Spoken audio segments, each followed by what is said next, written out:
Halo semuanya, pada kesempatan kali ini, kelompok kami ingin menjelaskan tentang metrologi industri.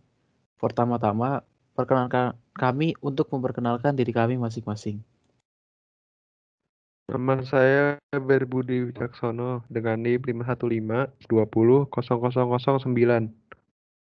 Nama saya Christopher Adrian Iksan dengan NIM 515200010.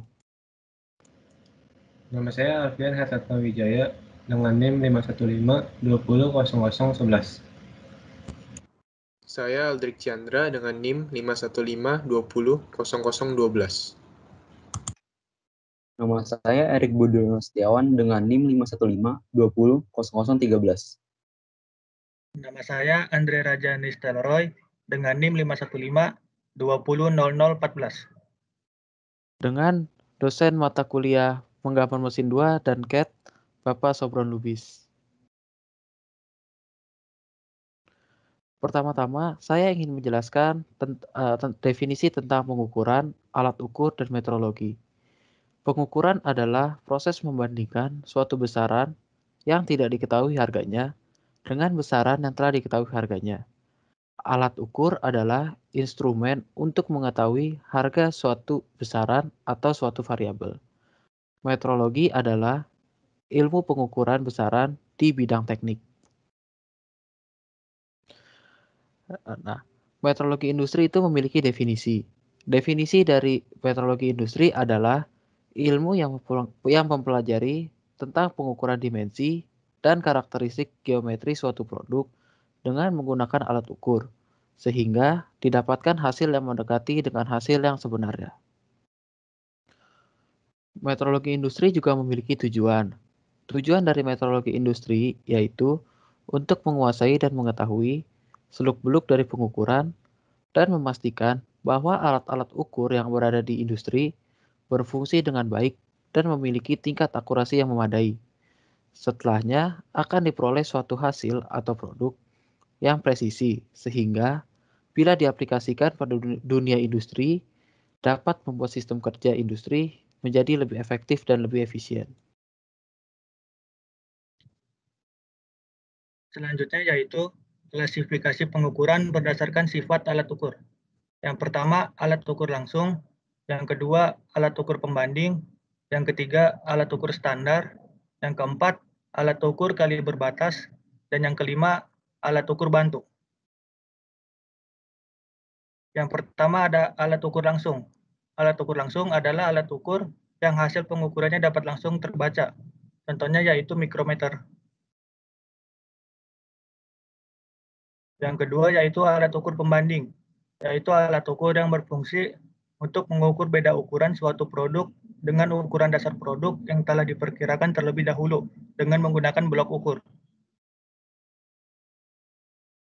Yang ketiga yaitu alat ukur standar, yaitu alat ukur yang hanya dilengkapi dengan satu skala nominal dan tidak dapat memberikan hasil pengukuran secara langsung. Digunakan untuk alat kalibrasi dari alat ukur lainnya. Yang keempat, alat ukur kaliber batas, yaitu alat ukur yang berfungsi untuk menunjukkan apakah dimensi suatu produk berada di dalam atau di luar dari daerah toleransi produk tersebut. Yang kelima adalah alat ukur bantu, yaitu alat ukur yang berfungsi untuk membantu dalam proses pengukuran.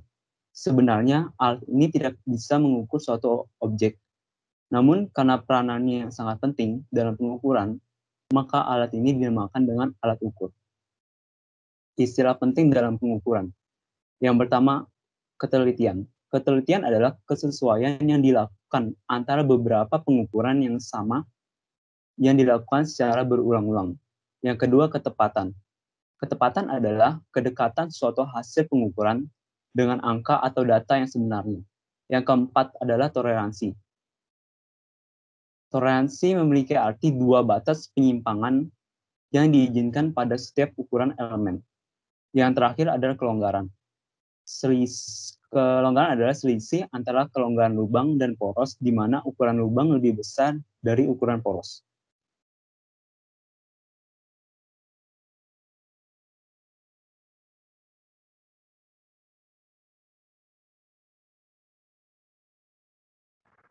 Berikutnya adalah penyimpangan dalam proses pengukuran.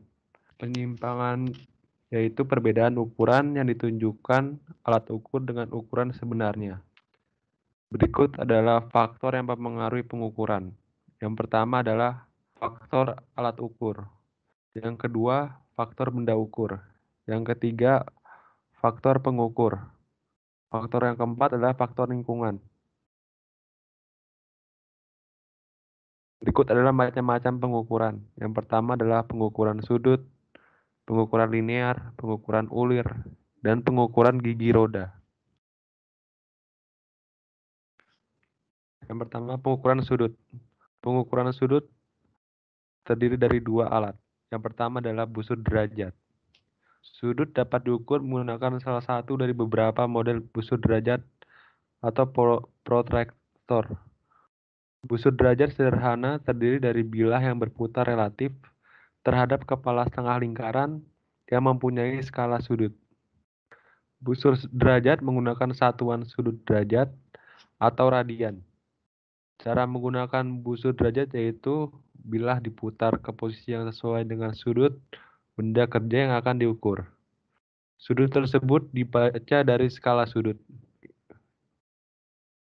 Yang kedua adalah batang sinus. Pengukuran sudut presisi tinggi dapat dilakukan dengan batang sinus. Batang sinus dilengkapi dengan dua roll presisi. Kedua roll disejajarkan dengan sudut benda kerja yang akan diukur. Penyejajaran batang sinus dilakukan dengan bantuan blok ukur atau gauge block. Blok ukur disusun dengan ketinggian tertentu agar batang sinus bisa sejajar sudut benda kerja. Prosedur ini dilakukan pada meja rata untuk mendapatkan hasil yang akurat.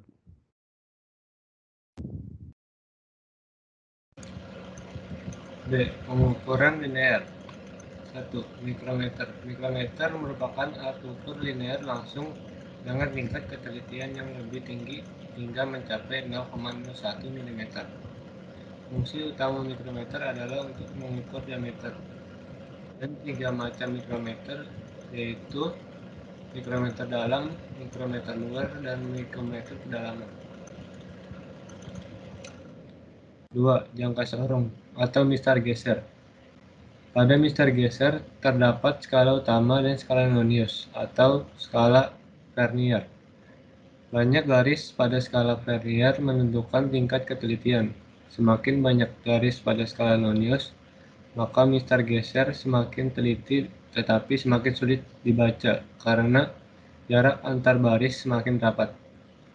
Jarak antar garis pada skala utama untuk satuan metrik pada umumnya 1 mm. Sedangkan pada satuan inci, jarak antar garis adalah 1/16 inci untuk ketelitian 1/128 inci dan 0,025 inci untuk ketelitian 0,01 inci. C. Pengukuran ulir. Mal ulir ini digunakan untuk mengukur atau memeriksa ulir. Alat ini terbuat dari bahan baja plat. Satu set mal ulir terdiri dari beberapa buah mal. Mal ini ada yang terdiri hanya satu macam ulir saja, misalnya ulir Whitworth, dan ada pula yang terdiri dari dua macam ulir, yaitu ulir Whitworth dan ulir metrik. Pada rumahnya terdapat tanda Whitworth 55 derajat dan metris 60 derajat. D. Pengukuran gigi roda. Pengukuran gigi roda dilakukan dengan menggunakan dial gauge atau dial indikator. Alat ini berfungsi untuk mengukur kerataan permukaan bidang datar, kebulatan sebuah poros, dan kerataan permukaan dinding silinder. Alat ini juga merupakan alat ukur dengan skala pengukuran yang sangat kecil. Contoh pengukuran jangka sorong dapat dilihat dengan gambar. Pertama-tama yang kita akan melihat adalah skala utama, di mana skala utama akan ditunjukkan dengan 2,1, di mana 2,1 itu sudah digaris merahkan. Dan untuk skala Vernier atau skala nonius, kita akan melihat garis yang terbentuk garis lurus dengan skala utama, di mana skala nonius ini merupakan 0,3 mm. Sehingga hasil yang didapat adalah 21 mm ditambah dengan 0,3 mm.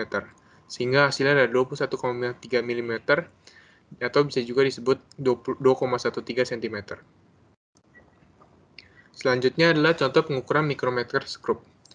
Sama dengan jangka sorong, kita akan melihat skala utama terlebih dahulu, di mana menunjukkan angka dengan 5 ditambah dengan 0,5, karena sudah menunjukkan setengah dari angka di antara 5 dan 6.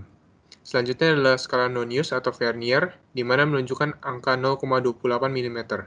Sehingga hasil dari pengukuran adalah 5 ditambah 0,5 ditambah 0,28, sehingga menjadi 5,78 mm. Sekian presentasi dari kelompok kami. Jika ada salah, kami mohon maaf. Terima kasih.